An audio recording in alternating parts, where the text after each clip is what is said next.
I'd rather recruit a quarterback and try and have Yeah. him there 2 or 3 years versus grab Ewers for a year. So, and it's funny because Michigan State wouldn't be a quarterback away, but let's say it was Oregon. Yeah. They have, unless I'm wrong, I think Dante Moore is now there. And he was a huge, highly touted recruit. And Oregon would be better off spending that $6 million or $3 to $4 million elsewhere when you've got what is projected to be Dante Moore got some run at UCLA last year before he transferred over to Oregon. Right. One of those situations where if you have that money in NIL funds, maybe use it more to spread it out. Don't just dump it into one guy. And especially for Michigan State, yeah, absolutely, Herb. That's not going to fix your problem. Yeah, that's why that's weird for you to do that. So, but look, it looks like possibly, maybe. That shiny bald head and the Christmas tree lights in the background. That is the one, the only Randy Randolph Powers. No, I don't know his middle name. I was just I think he just goes by Superstar. How are you doing, Randy? Are we good? Yeah, we're good. I mean, it's Christmas and New Year's, and gremlins are running loose. What can I say? It just that's the way it is. But we're good. Happy New Year to everybody. I am full of the finest meats and cheeses this side of the Atlantic Ocean. The charcuterie board's in there. The girls are having a good time. Yeah. So we're doing good. It's good. I thought he was going to mention some libations. No, that's something that Raj and I got to partake of. I already partaked in a few of those. Yes, and to that point, thank you, Randy, again for the gift. Partook in those a little bit tonight. So Mike didn't send us anything. So. See, I was waiting. Mike didn't. I was waiting until we finished here before I get into any of that stuff because although my time with you fellas tonight might be ephemeral, I just want you to know that you're going to get my very best shot. You're going to get everything I got. No, fine. But we were just killing time, honestly, just to get to this game first. We've heard a little bit of Mike's thoughts on the game. We will welcome you in with some people that had your back before we got here. Okay. Yes. Carol and Timothy have been holding it down. Appreciate you, fellas, ladies. So, and we talked to Carol and Timothy, and we gave them the spiel that if they ever want to convert to Alabama fans, we can email them applications, but they did not. I shot that down. So nobody. They are very loyal. They are very loyal. Just letting you know. No. Oh, I have no doubt. I'm surprised they would hear any of that. That's the kind of stuff that make them turn tail and run out of here because they are dogs through and through. There's no way around that. Let's throw both of y'all this question to approach from both ones that Nick had posted a little bit ago. Georgia to win this game strictly because Kirby has experience in his games and Freeman doesn't. So, Randy, just getting on here, we'll let you approach it first, and then Mike, you can kind of do the rebuttal from the other side of it. Well, I definitely feel like, obviously, if you've been there, done that, it's not going to be the same as if it's your first time on a stage like this with bright lights like this, right? I mean, we all remember Kirby made his mistakes. He made the national championship game in his second season, and when he made a mistake, it was on full display for everybody to see, right? The fake punt in the SEC championship game with Justin Fields, and there are other things. But he matured and grew, and now he doesn't do that. Now he's the guy running the fake punt. Now he's the guy smelling out the fake punt. You know what I mean? So you only get that by being in that position, and that's something that, as much as I like Freeman and think he's a good coach, he hasn't done that yet on this stage. So it doesn't mean he can't do it. Just means he hadn't had the opportunity. So I think that, along with a couple of other things, sort of tilt the intangibles toward Georgia in this game. Some of the other things is, like, we were watching media days today and yesterday, and the Dogs look loose, happy, relaxed. Now, when they go out to practice, it's all business, but they're still enjoying themselves, right? I really don't think like they feel any kind of pressure at this point. They're already champions this season. So they're rolling into a place where they feel like we've got something to take care of here because they have bigger goals. And if Gunner is feeling the pressure, he's sure not showing it. I mean, he's all shucks in his way right through these 3 days in New Orleans before the game. So they seem relaxed. They've been here before. Clearly the schedule tested them virtually every way that you can test them this season. So we know they're battle tested. I think that that all those things are just going to help Georgia along the way. Mm-hmm. And Mike, before you answer, I have to. Are you sure this is one of your friends, Mike? This is how Randy gets welcomed in by the Notre Dame. Casey is without a doubt one of my best friends. He's the best friend I have going right now. So everything he says comes from a good place. This is kind of like how I talk to Herb. That's basically what it is. Basically. Which, by the way, I put out a poll today about who would sabotage who. I saw it. And okay. All right. So, Mike, what do you think about it from the Freeman side of things? Okay, so Randy. By the way, Randy, I thought your name was Adam. We got to bring that. Oh, up. I forgot about this story. No. It is a damn beast, because that's what those Bulldogs are. God. That's what real monsters are. That's what real football players are. You are a damn beast, and that's how the handle came to be. Oh my God! He was like, we were talking before the game, and I'm like, he's like, Randy. I was like, yeah, Randy. That's the guy. There he goes. I thought it was about that. Adam Beast. Randy, Mike, you have just coined Randy a new nickname. So Randy's new nickname is Adam. So Adam Beast. Yeah. You are not the first. Well, there you go. But Randy's not wrong in the fact that Freeman hasn't been there because he hasn't had the opportunity. I said this last time on my show, and with the way games are televised and the way college football is covered, you are literally watching Marcus Freeman learn on the job. Mm-hmm. You are there's from press conferences to actual football games to the behind the scenes stuff. You're watching this dude learn on the job. The one thing he has that Notre Dame hasn't had with Brian Kelly, and even predating Brian Kelly, was this dog, to use who we're playing, this motivation, this excitement, this energy. He brings that, and maybe because he's still in his 30s. I don't know. I'm 40. I don't have that same energy anymore, I don't think. But that's where I like Freeman in this stage is, sure, he slipped up against Northern Illinois and Marshall and a bad Stanford team. That's him learning on the job, okay? The Northern Illinois game, before you came on, Randy, I talked about that game was such a pivotal moment in the Notre Dame season because since that point, Notre Dame has dominated teams. Now, have they been the best competition? No. But that's what good teams should do to weaker competition. If we were scraping by and playing, 8 overtimes and winning games, the 13-12 or giving up 226 yards to UMass, and I'm not saying that's going to make a difference on tomorrow night. I think somebody's had several Irish car bombs before the show. Feeling themselves a little bit. If we're going to do this, we're going to do this. No. But no, what I worry about Georgia is their roster is better than Notre Dame's on paper. Absolutely. Kirby Smart's been there. He's done it. I think Notre Dame finally has that motivating force in their head coach to shift it. The talent hasn't always been there, but it hasn't been that far off. I just think the previous times, 2012, 2018, 2020, you had a coach who was there for strictly business. There was no fun, like you were talking about with your Georgia boys. They're out there enjoying themselves. And you got to have that. That has to exist. You can't just go out there strictly business and head down, focus. That's what Brian Kelly did. And there was no motivating excitement level that if we had the same scenario where you're without Carson Beck, Georgia has looked questionable at spots in the season, and Notre Dame has done what they've done, but you still got Brian Kelly at the helm, I wouldn't be confident going into tomorrow at all. I'd be nervous. But I do think this game is going to be really close, and I'm not worried about Freeman because that Northern Illinois game has been such a motivating factor. They talk about it all the time. And after they beat USC to clinch the playoff spot, the first thing he said was, it's been 84 days. It's been 84 days since we lost to Northern Illinois, and this is what we were playing for. So, well, quick, one of your other buddies just wanted to give you this before you start the rebuttal because I can kind of see the wheels already turning. So I just wanted to let Jeremy, thank you for joining all of us. We appreciate you.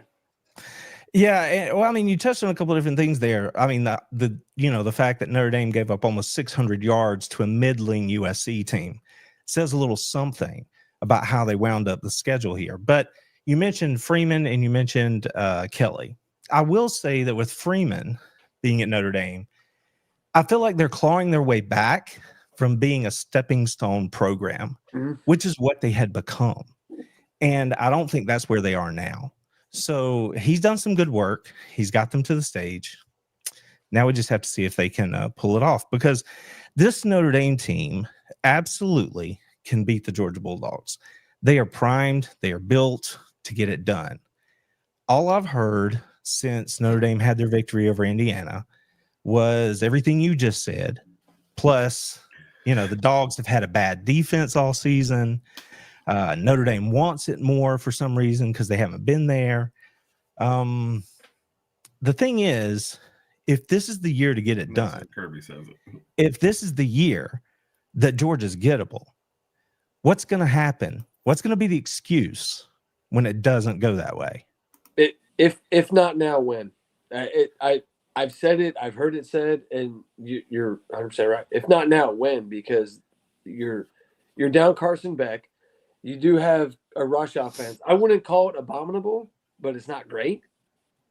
And what now? Georgia's rush offense. They're not horrible. No, it hasn't been great this year. No, they're not great. So, and there's a lot of reasons for that. No, for sure, absolutely. And part of which has to do with Carson Beck is a really good quarterback, and you don't need a solid run game to make him be effective.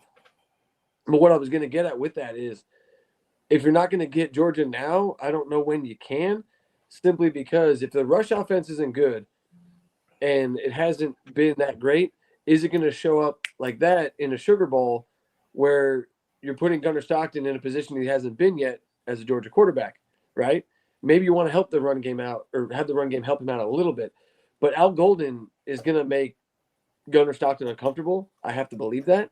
The pass defense has been great. Only team in the country hold opposing quarterbacks under 50% completion percentage. And the USC yardage numbers looked great. But if Gunnar Stockton throw the ball 49 times, I hope he puts up numbers, because that's what Mava did against Notre Dame. He threw the ball 49 times. If you throw 49 times against any opponent, you should put up some numbers. I think this is the time to get him. Will it happen? I don't know. I'm hopeful. I do have a strong belief that it can happen. But yes, this is the year, because nobody's dominant. Georgia has a lot of questions, unlike past years. Let's see what happens.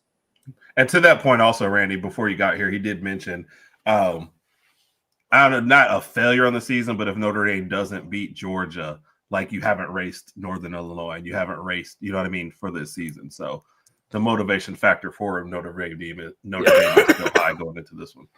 Well, I mean, I talk about that in my video that's going to post in the morning, right? The day of the game. So where I tell you why I think it's going to go the way it's going to go. But I mean, the thing is as much as, and you guys know this as Alabama fans, everyone who is not Birmingham Stallions fans, everyone who is not in the Southeast or a fan of a Southeastern team, if they have a shot to take on one of the big boys out of the conference, that is a huge deal to them. Yeah. Yeah. And Notre Dame players, they didn't come out and say it directly, but when you listen to their sound bites from the last couple of days, they're like, what do you think about playing Georgia? They're like, well, it's a good, they're a good team and they're out of the SEC. But everything they said what they didn't say, which is that it is a big deal for us to have an opportunity to play an SEC squad, the standard for, out of the last couple of years in college football. And if they manage to get this win, that will be a huge deal. So that brings me right back to the intangible part, right? That brings in the pucker factor. You get on the stage with these dudes and it's time to actually make plays. Then can you do it? Are you going to nut up and play tight? And, as does Freeman as a young coach, try to do too much to overcome that. Because the bottom line is what we said earlier here, which is that Georgia, top to bottom, has the better roster. They're bigger. They're more physical. Mm-hmm. And all I hear from Notre Dame is how physical they are. And they are. The thing is, they haven't seen a monster like what they're going to see tomorrow. And that's not me talking trash here. That's a fact. Those dudes, when they line up across from one another, you're going to notice these two things are not the same. Now, there's not the disparity like there was between Georgia and TCU, right? Notre Dame is a physical football team, and they've recruited better over the last few years. Still, top to bottom, there's a difference. So the thing that I keep coming back to is if Notre Dame prides themselves on being a physical football team, winning the lines of scrimmage, bullying people, and then throwing when they want to, right? Because there's no doubt they can flat run the rock. They've shown that all year. What you're telling me is Notre Dame's going to come to NOLA, and that's going to be the plan.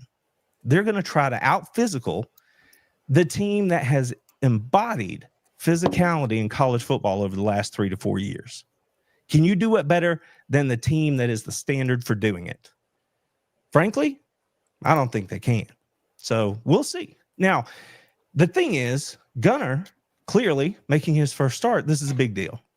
If he goes out there and plays poorly, turns the ball over, none of this matters because Notre Dame's going to win. Yeah. And Kirby and there's a comment for you there on that. Gunner ain't do the way Kirby runs his practice. So he was backing you up on that one. Exactly. The thing about Gunner Stockton that the national media specifically seems to have forgotten is they didn't go get this dude off of Millage Avenue. He wasn't hanging out on the corner of Lumpkin, okay?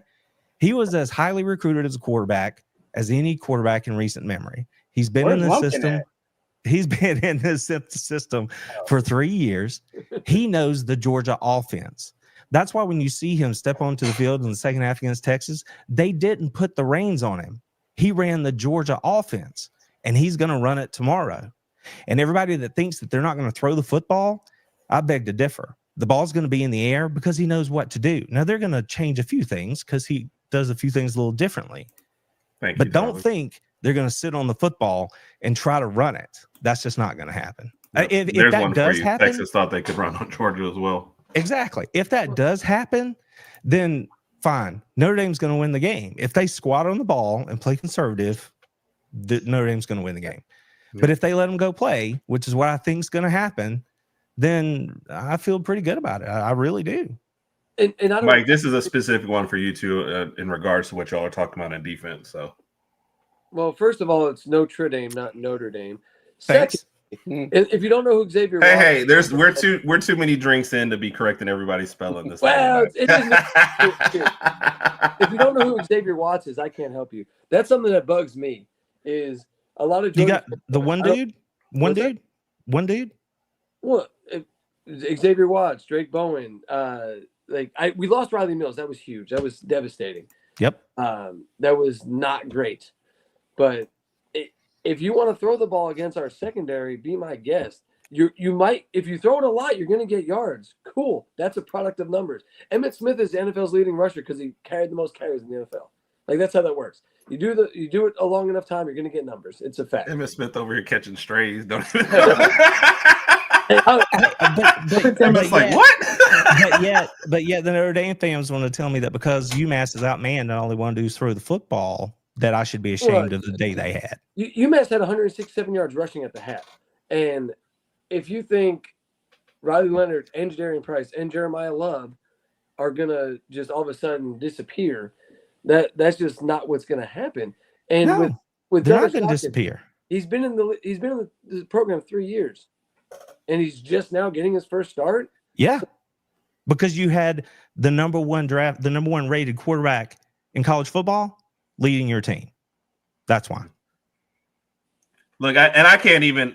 Raj and I can't back that argument either, Mike. I hate to tell you, but because Mac Jones sat around for 3 years and then won a national championship, so it's not always a product of who you are. Sometimes, you can't penalize, especially in the transfer era and the portal era and the NIL era, if somebody for actually sticking with their team. So I do get that point. And I know the point you're trying to make, but yeah. Someone commented on Jake Fromm winning at Notre Dame. Yeah. Notre Dame was 4-8 the previous season. I don't know who thought Jake Fromm couldn't beat Notre Dame at Notre Dame. What does the previous season have to do with the game that they played? If you're taking a 4-8 team into the following season, I don't have high hopes. Game 1 against Georgia. And granted, that has nothing to do with tomorrow because that was 7 years ago. But I'm just saying, I saw a comment that nobody expected Jake Fromm to beat Notre Dame. I was like, who didn't expect that to happen? It was it was a bad Notre Dame team coming into the year, and Georgia is Georgia. So not then. That was 2017. Georgia had gone like, whatever it was, 7-5 or 8-4 the year before with a second-year head coach. They were still better than Notre Dame, and then you took over our stadium, and it was a done deal. I don't even remember this game, to be honest. Yeah, neither do I. I barely remember our season. I'm an outsider here, so I don't recall the score of this. I don't know. I'm already working on forgetting today. So, yeah. Let's get some predictions and breakdown. Okay. So, Randy, give me two points, or maybe a player. Give me 2 points for the game and a score prediction. You think for tomorrow? 2 points. You mean things to look for? That sort of thing. Things to look for. Yep. Yeah. I do think that what you're going to see is Georgia's going to throw the football. They're not going to run the spread. He's not going to throw it 50 times. That's not going to happen. But they're going to throw it when they want to, inside the scheme that they run, right? So obviously they're going to try to run the football. You're going to see Gunner try to be a part of that, and then they're going to throw the football when they want to. That's the game plan.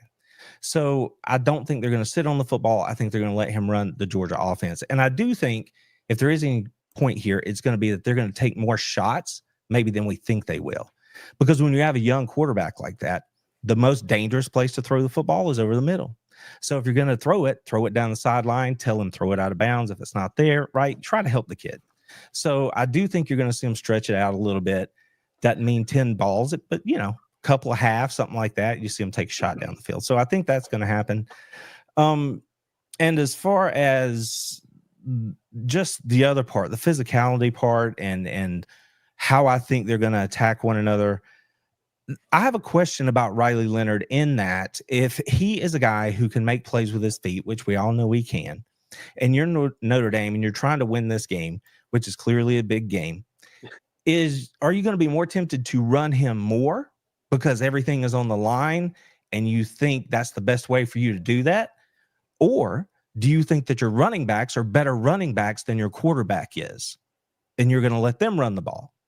Because I couldn't tell you who Notre Dame's backup quarterback is. So are they going to sit back and say, well, we don't need to get him hurt because, the backup, look at Georgia? Or do they run him 35 times if they need to? I'm inclined to think that they think their running backs are a better running back than he is. So they're going to try to run the football, and you're going to see him. But I don't think you're going to see him run it 30 times either. I think he might run it on called runs. I'm going under 10, right? Now, he's going to make plays on broken plays. Yeah. I expect that fully. I just don't think you're going to see them run quarterback lead, right, 10 times. So interesting, because I'm glad you brought that up, because that's one of my points was going to be, don't be surprised if you see a more than normal amount of Riley Leonard design runs. Mainly because that just seemed, I guess I could see it if you think he's better than Jeremiah Love, right? Or however you want to think about it. But it's not that he's better than Jeremiah Love or even Jerry Price. It's just that so I've said it multiple times throughout the season. In a game of this magnitude, now don't do it against the teams that we've played previously, but a game like this, if they each get 10 carries, I feel like that's a recipe for success. 10 design, obviously Leonard design runs. He might have more because of scrambles, but if you got 30 carries across those three guys, that is a formula for success, assuming we're getting 4 to 5 yards a carry. Because I'm not expecting with you. He may not, but I really do think that throughout our entire season, the one constant that has never failed us has been Riley Leonard's ability to run and stay on his feet to get yards. Jeremiah Love's ability to run, stay on his feet, get yards, and Jarian Price. So you want to lean on that. Do you want Riley Leonard to get hurt? Of course not. But I don't see a scenario where you're going to shy away from it when you play to win the game. Herm Edwards, you play to win the game. You're not going to be like, well, let's not risk this, that, or the other. Well, if you don't take that chance, there's no tomorrow. So do foresee a 12 to 15 carry day for Riley Leonard for sure, where he's going to be efficient because he's gotten better with the passing. And this is what I say: if Leonard goes over 25 passes, I don't like Notre Dame's chances. I don't like Notre Dame's chances. If he's in between 20 to 25, probably in a good spot. If he's around 17 to 20 pass attempts, I think Notre Dame wins that game. Well, I mean, at the low red zone, I could see him running it more because you get an extra hat, right? I don't know about between the 30s. I mean, we'll see. It's going to play out tomorrow. I mean, that Notre Dame offense, right? That rush offense, they had the big play, the 98-yard play. But outside of that, they ran for 2.8 yards a carry against an Indiana team, which was statistically good against the run. I'm just saying, it's a different animal. Georgia didn't run the ball this year until they had to run the ball. And when they had to run the ball, they ran it effectively against the best defense in the country, the Texas Longhorns, according to what everybody else seems to say. So when they need to run the ball, they can. I just, and as far as whether or not they can or can't run the ball, if they can't run the football, I just don't think that there's a single receiver for Notre Dame that Georgia's going to be overly concerned about as far as beating them. Not at all. You know, so they're gonna roll down, squeeze that box, and the thing about Love is he's a great player, so he might get loose and hurt them a little bit. But Dylan Sampson is a great running back too. He got over 100 yards against Georgia. What happened in that game? They lost by 3 scores. Sure. So they just can't. If you're Notre Dame, you can't let yourself be made one-dimensional. And they're just going to have to show me that they can run it the way you believe they can run it, because I don't believe they can do it.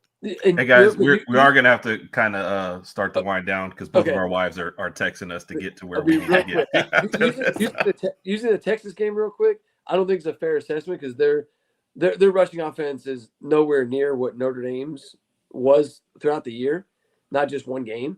But to your point on the receiving, the only thing Notre Dame has going for them positively in the receiving department is because there's no wide receiver 1 or tight end 1. You kind of have to cover them all equally. You know what I mean? Like you can't target one individual. But you're right. Nobody's gonna beat you on their own. Is there a true freshman starting at tackle for Notre Dame tomorrow? There is. Anthony Nat. Let's go. He's from Georgia, isn't he? He's from right down the road here, isn't he? I think he is. Hey, the last even if he's from Georgia, don't admit it. Just say he's from somewhere else. No. He you know what? I was being coy. He absolutely is, because he's got a chip on his shoulder because Georgia didn't recruit him. Right. And he went to Notre Dame. But the last true freshman left tackle to start for Notre Dame was a guy by the name of Joe Alt. I don't know if that means anything to you, but no, it doesn't, because Joe Alt was a great player. This cat's a young player, and he's going to meet Mr. Walker tomorrow. Nominated from day 1 to going to number 6 draft in the NFL. The thing that worries me if I'm Notre Dame is their players said, we've played good players all season. We've played good linebackers all season. I looked at that schedule. I'm telling you, friend, it's not the same. No, we have. Let me throw out some scores real quick, and then we'll get your guys' what, so we can get out here. So the Alabama fan goes with Georgia 38-20. And Nick had made a comment earlier about Georgia being the most physically taxing team that they had played. I don't see the score getting that high either direction. Yep. Well, your Michigan fan also gets it to that high too as well. And of course, your Georgia fan. And then you do have somebody that has your back, an Alabama/Ohio State fan. Okay, does have your back. To me, that's a more not because Notre Dame. To me, that's a more realistic score either direction. I think that's more realistic. Yep. Notre Dame can absolutely win this football game. They're just going to have to show me. That's all there is to it. And so when you're talking about scores, because I know you guys want to wrap up, I don't know if Randy's giving a score, but I don't see either team, regardless of how much I want Notre Dame to win or how much Georgia can win, I don't see anybody getting to 30. That's a high score to me. With both, Notre Dame is not this explosive offense, and I think Notre Dame's defense is good enough to keep the game close. I'm saying Notre Dame wins 24-20. Okay, that's Randy, what you got? No, go ahead, Raj. Well, I'm sorry. No, Randy, go ahead and give yours. Yeah, and then Raj will end it up. Do anybody know the line on this game? No, it's Georgia by 2, right? +1.5, or Notre Dame +1.5. So Georgia -1.5. Yeah. 1.5. Okay. Yeah. Well, I mean, I think Georgia wins. I think Georgia covers. And depending on how all the little intricacies play out, I think Georgia could win by 10. So if, let's just say they don't run up and down the field, then give me something in the neighborhood of 24-14, something like that. Maybe 27-17. Yeah. I mean, that's kind of how I see it. I can't see 30s, 40s. Neither team, with what we have offensively, defensively, etc., tells me this is going to be a 40-30 type of game. Right. And the line is 40. The over-under is 45. So neither do the odds makers. They agree with you. Rod, you want to put the final thoughts on it? Yeah. I was thinking I picked Georgia 27-20. For me, and I know that's a little over 45, but 27-20. For me, it comes down to Gunnar Stockton. I haven't seen him play a full game. Neither obviously none of us has, because Carson Beck's been the starter. I just need to see him play an actual full game from start to finish to see how he plays as a quarterback. Obviously, he came in for the SEC championship, helped them win that. Played pretty decent. Obviously, he had the bad interception, which I still feel like Texas probably could have ran that for a pick 6, but obviously that panned out the way it didn't. But once I see him play from start to finish, I'll get a better mentality, a better perspective of him and Georgia's offense going forward. I still think this is going to be a really, really close game from both teams have really, really good defenses. And on the other hand, as far as Notre Dame's offense, I'm still not too high on them. If Notre Dame was to play Alabama today, y'all probably win because we just played like absolute garbage today. That's a whole nother story for another day. Birmingham Stallions, Raj. Yeah, embrace it. But for the point at hand, I'm going to pick Georgia 27, Notre Dame 20, and that's it. Sounds good. I like it. Yep. Herb, all right. Herb, you can't just. I'm hosting. I don't have to do these things. Oh my I'm hosting. Randy, we know that you got a lot going on. Why don't you tell everybody what's coming up for you this week and where we can see you? Man, I don't know what's coming up for me this week, but I can tell you, that on Wednesdays we try to do a live stream, the podcast. We try to get that done. And in case you don't know how that goes, in case you're not familiar with the phrasing, it's the How About That Dogs Cast. So there you go. You can look it up, search it up that way. Check us out.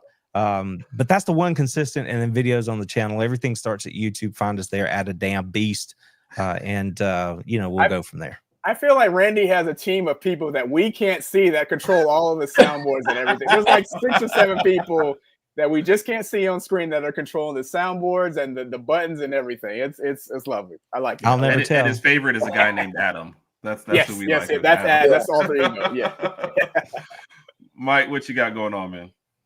Well, hey, Happy New Year's. Cheers to everyone listening, tuning in. We appreciate that. I appreciate you guys bringing me on, Randy. Of course. This was fun. I'm very simplistic. I don't know how else to describe it. I'm on Twitter and I've got my little podcast, 5 foot nothing, 100 nothing, because I am 5 foot nothing, 100 nothing. But you can find me on Twitter at 5 foot nothing pod. It's pretty Notre Dame heavy. But I have fun doing this. I appreciate you guys bringing me on. Of course. We appreciate you being here. I hope to ring in the new year with a nice Notre Dame win. And at minimum, I might have made a new friend in Randy/Adam. That still cracked me up because I told her, I'm like, who's this Adam guy? He's like, Adam. I was like, yeah, Adam and I was so confused. I was like, Adam, what? Yeah. Hey, whatever happens, I made a new friend. And Randy, I did play golf with a Georgia guy today, so I did show my respects on the golf course. I didn't keep me. And this was a good comment I meant to post out here. Going to the Nevada, yeah, and I would agree. I would agree with that 100%. Yeah, I think the winner of this one. I agree with that. I think it's going to be them and the winner of Ohio State, Oregon. That's who I got. Which is tough one there. So that's going to be awesome too. Still enjoy the game tomorrow for the last couple people. Yeah, enjoy it. Go get them, Steele. Yep. Steele said they will be at the game tomorrow. That's awesome. The guy I played golf with, Yep, he's so leaving enjoy first it. thing in the morning. And yeah, Nick, I just didn't want to be sad anymore, so that's where the hat came from today. So I'm moving on to the Stallions, man.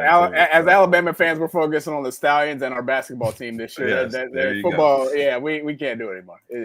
Y'all didn't. I didn't really get to see the game today, but I knew that I was just going to let you. I was going to let you boys be. That's how you know I love you. I was just going to let you be. Randy, you can't be any worse than the Michigan fan that just typed laughing at me the whole time. Yeah.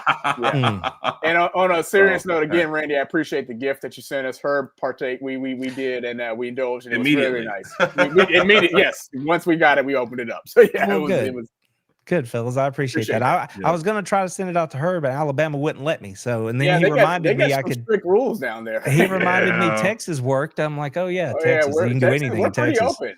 Yeah. Still, so we'll take whatever we can get at this point. There you go. I'm glad the timing worked out. Yeah.